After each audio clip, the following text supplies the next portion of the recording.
up, everybody? Just wanted to put out a little video, talk about the Orioles a little bit. Computer, turn on Oriole. Wanted to talk about the basic fire sale they had. On the surface, I understand it. I do. They're not having a good year. So it makes sense to move on from certain players. That doesn't mean it doesn't hurt. Especially when it's a guy like Cedric Mullins. And I just want to say thank you, Cedric Mullins. Thank you for the time you've given this organization, for the effort you provided this organization during some really tough times. People forget Cedric Mullins was here when Buck was here. Well, I shouldn't say people forget. I'm sure they haven't forgotten. But he was here through the dark times. And I'm glad that he got to see some real success with this team. I wish he could have seen some playoff victories. Trust me, I wish he could have seen some playoff victories.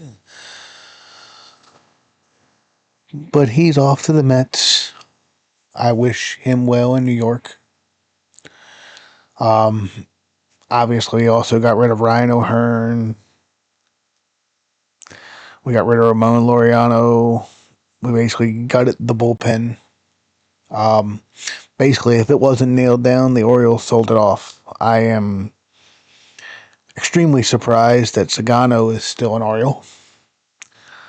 I guess barring, because of the health situation is the only reason Zach Eflin is still an Oriole.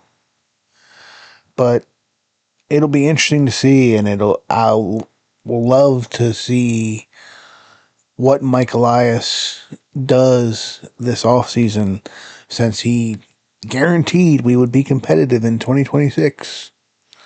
Well, none of the players he got in these trades are going to help us in 2026.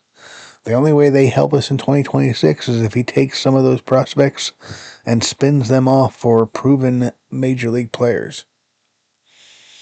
Because not a single player he got in any of those deals are going to be a key member of this roster next year. And I guess you could say the core is still together. The Jackson Hollidays, the Gunnar Hendersons, the Jordan Westbergs, Adley Rushman, Colton Cowser. Obviously, Basayo is going to be up next year. Maybe at some point this year. That'll be interesting to see. Computer, turn on light strip. So yeah, that will be very interesting to see.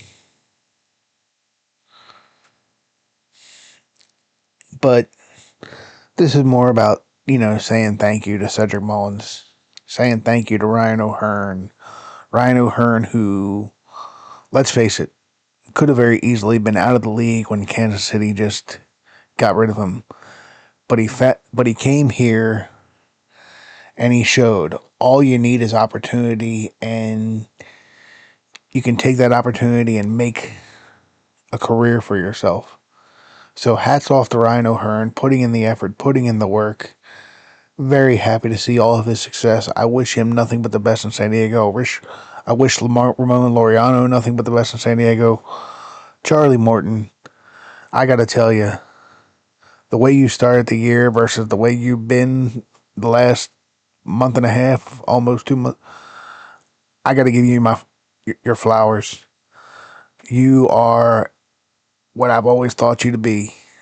I used to call Charlie Morton the poor man's Roy Halladay. That guy knows how to pitch. A